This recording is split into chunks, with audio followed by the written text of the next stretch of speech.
Good morning everyone, it's Rachel here and I am here to talk to you a little bit more about Roxy's Journal of Stitchery Volume 5. So yes, we are doing a Volume 5.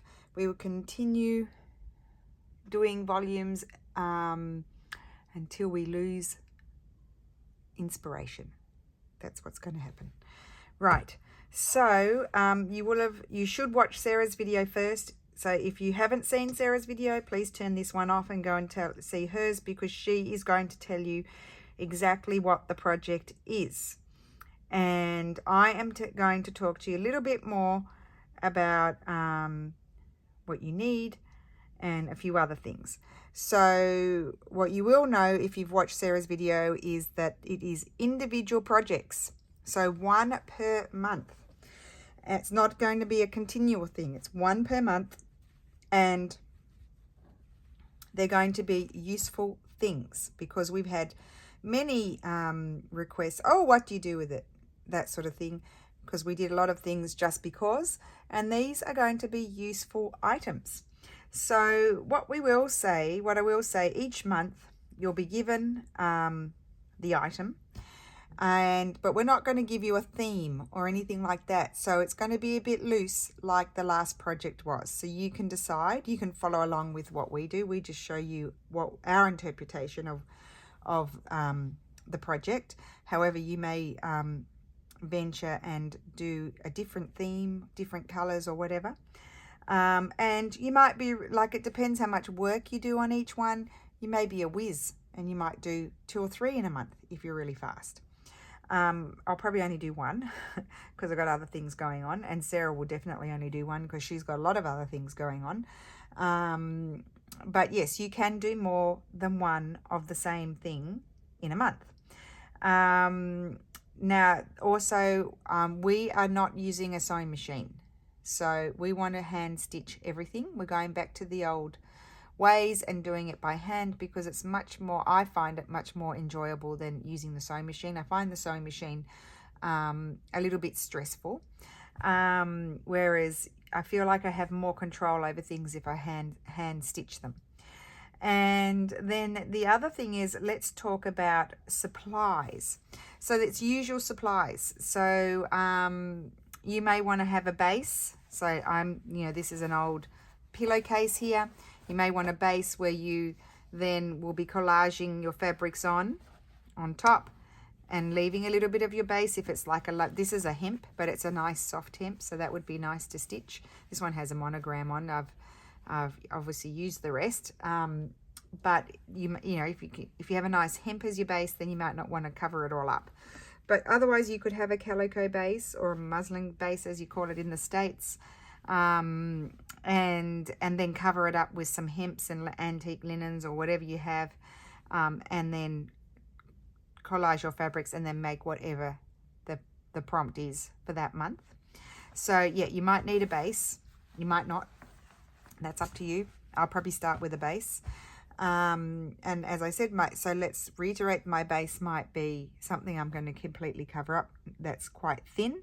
Or my base might be an old hand towel, or a small old hand towel or something, or one that I've cut up and I'm going to be able to see a bit of it. So it's going to be a nicer fabric. Okay, so that's one thing. The other things you might need, and that's not the rule, you might need some, some tulle or laces, or different laces. You might need some trims. It's up to you. This is a lovely fabric that I have that's just a strip. Of course, you might need some colourful fabrics depending on which way you decide to go. I just pulled out a random selection from my little box on this next to me here. You might have some sort of lacy sort of appliques or doily appliques you might want to use. That's a piece of lace. Suffolk puffs are always good. I have this trim. This would have gone, in Italy they quite often put these on the edge of a shelf, and that dangles down and it decorates the edge of a shelf. You might have some things like that. Some vintage embroideries are always good to use. Cut up and use those if you want to embellish something. Do a little bit less stitching on it. And then the other thing could be buttons. Ignore those. Those are some beautiful ceramic buttons that my friend made. Aren't they cute? I asked her once if she'd supply me with them so I could provide them with packs of fabric and stuff, but she won't do that. So that's a no-go. But these ones she gifted me. Aren't they cute? Anyway, not those buttons. Oh, that's a nice buckle. I didn't know I had that. But anyway, buttons. You might need buttons. You possibly could need a bigger button, but also small buttons for embellishing. So those are a bit blingy. That's just a random button thing. What else? You might need a zipper. Depends. You may not. So depends what we do. I'm just trying to think if there's anything else. Just the usual stitchy things. So you'll need your floss, you'll need needles, you might, perlé, stranded cotton, wool embroidery, wool for embroidery. All those sorts of things are going to be good things for this project. It's going to be in the style of slow stitching that we normally do. But as I said, we're not going to say, oh, you have to put a flower on or a bird on or anything like that, because we've done that. So we're going to give you a bit of creative freedom, but you do need to create whatever the prompt is, if that makes sense. You can decide, okay, we give you the item that you need to make, and you can decide, I'm going to do all beige tones, or I'm going to do all reds, or I'm going to do reds and blues, or I'm going to do brights or mixed. That's up to you. You can do that, decide that yourself. You might decide, I want my projects to be botanical, and then you might put flowers and birds, or no, that's flowers, or nature, and have mushrooms and things on them. So that's up to you. We're not going to tell you that stuff. And these will be great things to gift to people, to keep for yourself, to put things in. And they might be things that you might say, I'm going to be participating in a craft fair and I'm going to sell them. But that, of course, that's a hard thing with the hand stitching, because it takes a long time, and then you have to work out your prices and that sort of thing. And are people willing to pay for them? Because lots of people, I know from experience, walk past and say, oh, I can do that myself. And I'm like, well, off you go and find the fabrics. So yes, they are things that you will be able to, you will be able to sell if you want to, or gift to people, or gift to yourself. They are some of the things that we'll be doing. I certainly have done at least one of them before in my videos. So, and Sarah and I will try and interpret things in 2 different ways. So, of course, we have different styles. So each, I have my style, she has hers. Whilst you can maybe see that we're sisters, we are quite different. And so it is worthwhile to maybe watch both videos, because then that way you can see 2 different takes on the project, and then decide how you want to approach it and do it in your style.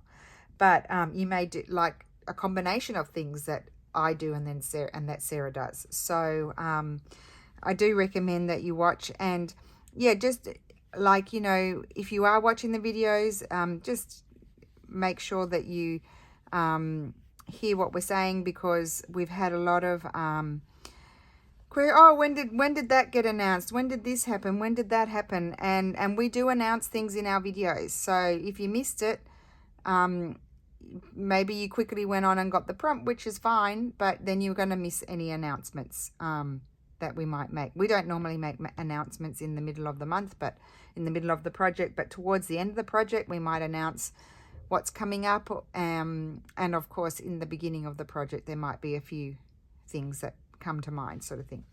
So, yep, I'm very excited about this. Just to reiterate, it's going to be finished products, 1 finished product every month, unless you decide to do 5 of them, but you'll be doing 5 of the same thing, but which is fine. It's great. Like if you've got time to do 5, then by all means do 5. I'm just pulling out a random number. So finished product at the end of every month, and it's going to be something useful. So that is what's coming up. That's all of the information that you're going to get until the beginning of January. I'm not quite sure. Let me just have a look.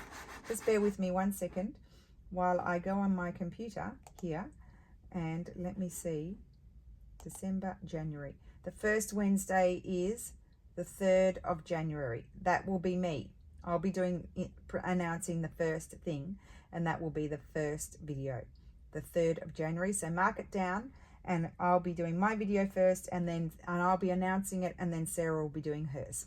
Okay, so I'll be back on Wednesday with my regular video, and thank you so much for watching, and I hope you'll join us on this fun adventure. We love seeing all your work, and everybody is just so lovely, and it's a lot of fun. And thank you so much for sticking with us all this time. It's been great, and we will see you again soon. Bye.